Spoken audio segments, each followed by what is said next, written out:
No cinematic zoom out in this one.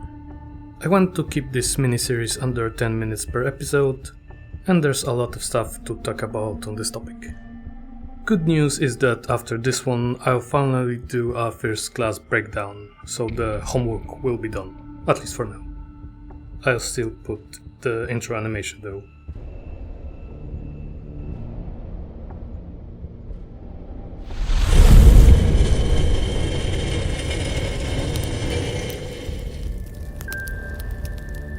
Okay, let's get this out of the way first.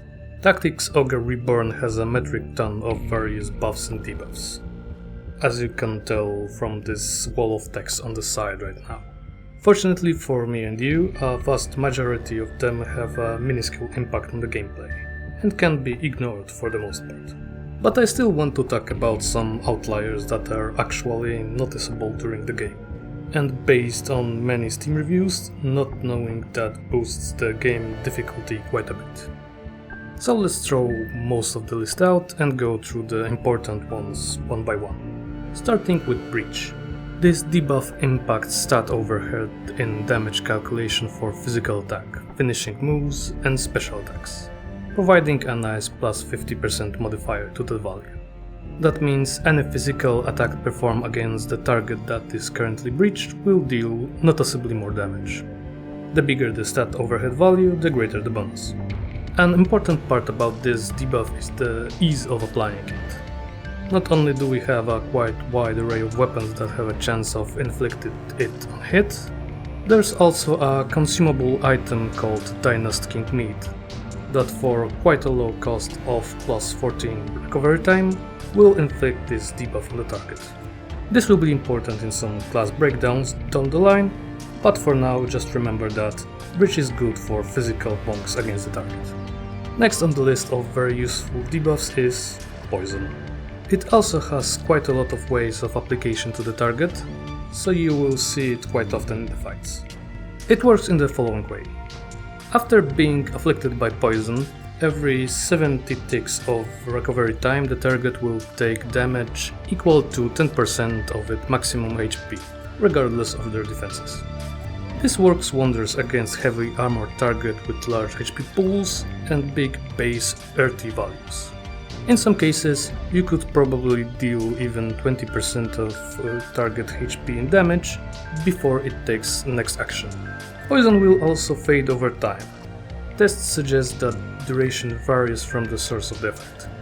In the best case I saw it lasts over 530 and managed to tick 7 times, dealing 70% of total HP of the target in damage. Moving on.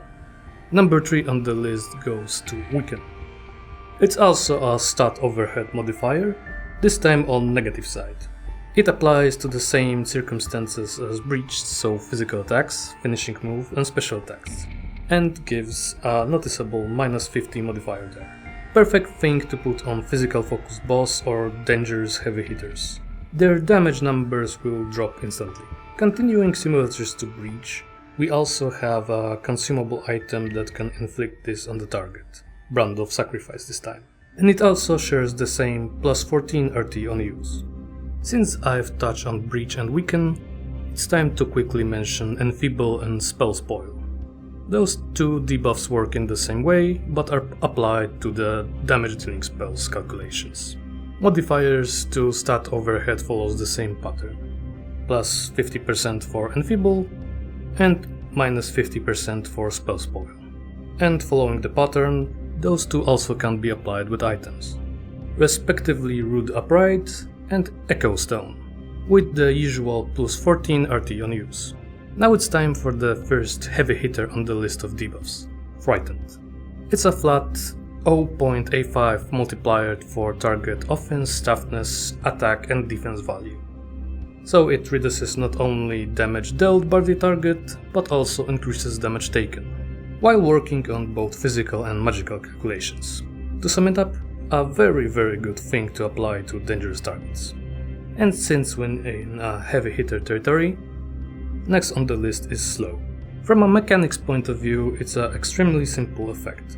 It applies 1.5 modifier to target current RT values and for the duration of the effect, the sum modifier is applied to RT value between turns of the target. Perfect to put on bosses, or slower units that require time to deal with, especially if they are poisoned. We don't have a handy item to apply that with ease, but there's a lot of abilities that apply this on hit, and even a dedicated spell. With the big ones out of the way, we need some honorable mentions. Starting with Hobble and Leiden? I think it's Leiden. I think it's from lead. I have no idea.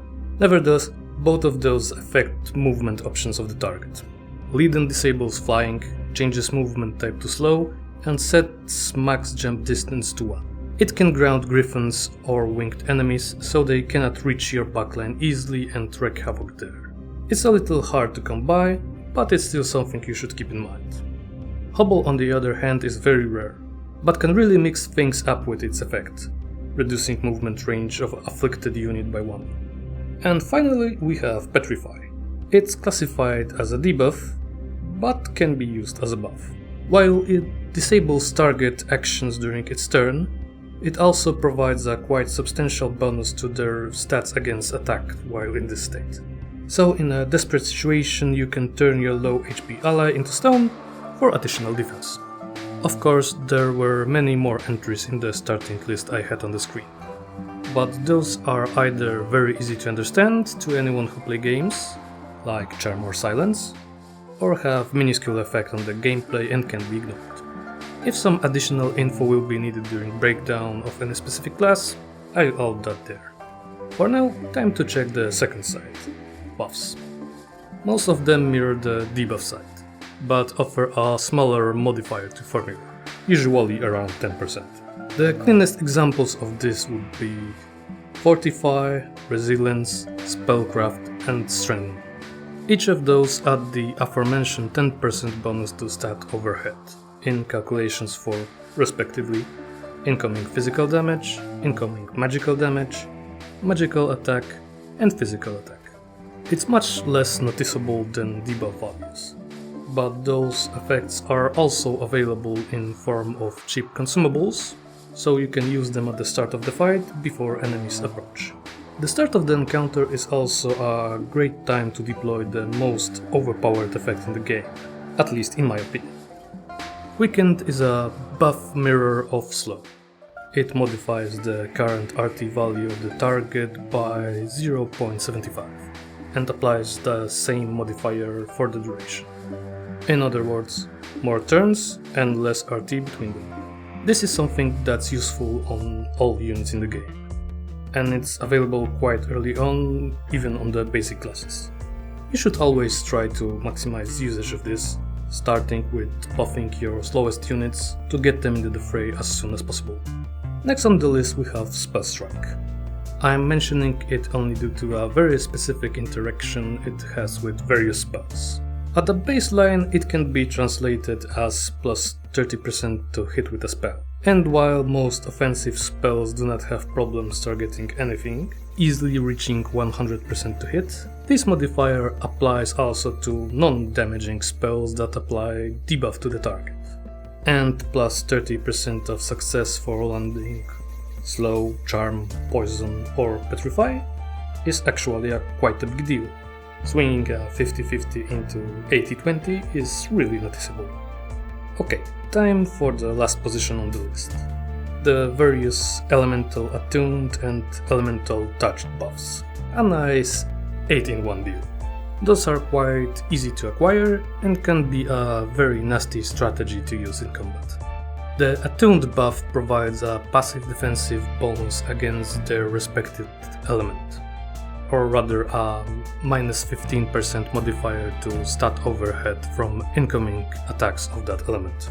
Those are great if you have to deal with a very one-dimensional damage pressure, like big AoE spells from mages that focus on only one element, or versus bosses that have very strong attacks of specific elemental affinity. It's a very tech choice, but can impact combat in a big way. Same with elemental touched effects. This kind of buff adds an additional secondary damage to your basic attack. It deals 25% of the base damage, Of course, if the target is weak to the element, other modifiers also apply. This can be used to stack damage in quite a big way, especially if combined with appropriate debuffs. And I think that's a good place to end the discussion about buffs and debuffs in generic context. There are quite a lot other nuances on this topic, but I'll add that when it's needed while talking about classes in the game. So that's it for now. See ya in the next one.